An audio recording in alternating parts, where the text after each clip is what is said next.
کا تعلق پنجاب کے ایک چھوٹے سے گاؤں نور آباد سے تھا۔ اس کی عمر بمشکل 17 سال تھی جب اس کے والد کا انتقال ہوا۔ وہ ایک کسان تھے جو دن رات محنت کر کے بمشکل 2 وقت کی روٹی کما پاتے تھے۔ زینب کی ماں رخسانہ بی بی ایک باحیا نماز روزے کی پابند عورت تھی جو ہمیشہ اپنی بیٹی کو کہتی، بیٹی صبر عورت کا زیور ہے، اگر یہ زیور پہن لیا تو دنیا کی کوئی طاقت تمہیں کمزور نہیں کر سکتی۔ زینب نے یہ بات ہمیشہ دل میں بٹھا لی تھی۔ والد کی وفات کے بعد حالات بگڑنے لگے، کھیت بک گیا، گھر قرض میں ڈوب گیا اور رشتہ دار ایک ایک کر کے پیٹھ موڑنے لگے۔ گاؤں میں ایک ذمہ دار فریاد خان تھا جو اکثر زینب کو عجیب نظروں سے دیکھتا۔ ایک دن وہ اپنی بہن کو رشتہ لے کر زینب کے گھر بھیجتا ہے۔ رخسانہ بی بی کو کچھ شک تو ہوتا ہے مگر غربت کی ماری وہ انکار نہیں کر پاتی۔ زینب کو رشتہ منظور نہیں تھا، اس نے صاف انکار کر دیا۔ ماں کی آنکھوں میں آنسو آ گئے۔ بیٹی، وہ کہتا ہے تمہیں شہر لے جائے گا، عیش دے گا، یہ زندگی سے نجات مل جائے گی۔ زینب نے ماں کا ہاتھ تھاما اور کہا، ماں، عزت کے بغیر عیش عذاب ہوتا ہے اور میں اپنی عزت، اپنا صبر اللہ کے سوا کسی کو نہیں بیچوں گی۔ ماں۔ بیٹی نے گاؤں چھوڑ دیا اور لاہور کی طرف ہجرت کی۔ ایک چھوٹے سے کرائے کے کمرے میں رہائش ملی۔ زینب نے سلائی سیکھنی شروع کی اور ماں نے گھروں میں کام پکڑ لیا۔ دن رات کی محنت نے زندگی کو کچھ بہتر کیا مگر آزمائشیں کم نہ ہوئیں۔ ایک دن ماں کی طبیعت بہت بگڑ گئی۔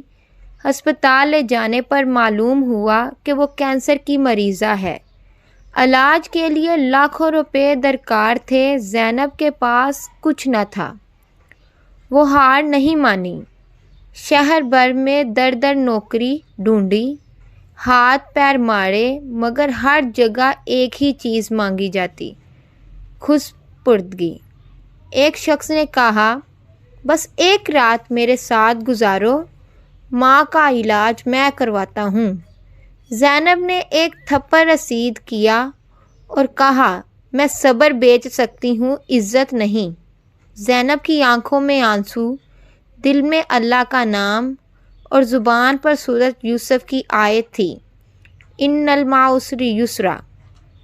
وہ روز تہجد پڑھتی، رب سے فریاد کرتی، صادق دل سے دعا کرتی، یا اللہ میں کمزور ہوں مگر گناہ نہیں کروں گی، تو اپنی رحمت سے میرے لیے کوئی سبیل نکال دے۔ ایک دن محلے کی ایک نیک عورت بی بی زینب نے اس کی حالت دیکھی اور کہا، بیٹی، تم جیسے باحیا لوگوں کے لیے ہی یہ دنیا باقی ہے، تم میرے ادارے میں آ جاؤ، ہم یتیم بچیوں کے لیے کام کرتے ہیں، ہمیں سلائی سکھانے والی استانی کی ضرورت ہے۔ زینب نے فوراً حامی بھر لی۔ وہ ادارے میں استانی بن گئی اور ساتھ ہی قرآن بھی پڑھانے لگی۔ اس کی نیکی اور صبر سے ادارے کی بچیاں اسے ماں کہنے لگیں۔ رخسانہ بی بی کا علاج زینب کے ادارے کی کوششوں سے ممکن ہوا۔ کچھ خیر خواہ حضرات نے بھی مدد کی، اللہ نے اس کی والدہ کو شفا دی۔ ایک دن بی بی زینب کے ادارے میں ایک نوجوان آیا، وہ سعودی عربیہ سے لوٹا تھا۔ وہ ادارے میں فنڈ دینا چاہتا تھا۔ اس کا نام حسان تھا۔ اس نے زینب کو دیکھا، اس کی باتیں سنی، بچیوں کے ساتھ اس کا سلوک دیکھا، پھر ادارے کی سربراہ سے کہا، کیا آپ میرے لیے زینب کا رشتہ مانگ سکتی ہیں کیا؟ میں نے دولت بہت کمائی مگر زینب جیسی عورت نہیں دیکھی۔ بی بی زینب مسکرا کر بولیں، اس کی آزمائشیں دیکھ چکے ہو کیا؟ اگر اس کا صبر برداشت کر سکتے ہو تو اس کا نصیب بنو۔ زینب نے رشتہ قبول کرنے سے پہلے 3 دن استخارہ کیا اور پھر کہا، اگر یہ رشتہ اللہ کا دیا ہوا ہے تو میں اسے اللہ کی رضا سمجھ کر قبول کرتی ہوں۔ زینب کا نکاح حسان سے ہوا۔ وہ سعودی عربیہ منتقل ہوئی مگر دل اس کا ادارے میں رہا۔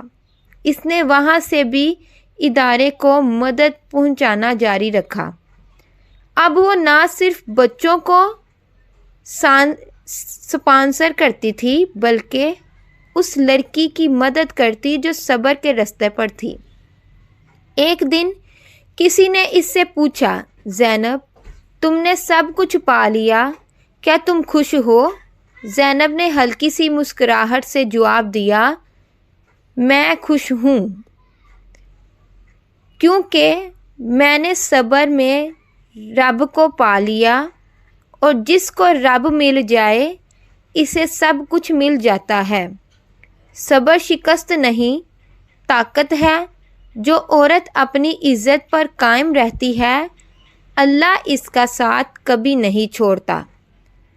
غربت، آزمائش اور تکلیف وقتی ہوتے ہیں مگر اللہ پر یقین دائمی نعمت ہے۔ عزت، صبر اور دعا عورت کی سب سے بڑی پناہ گاہ ہے۔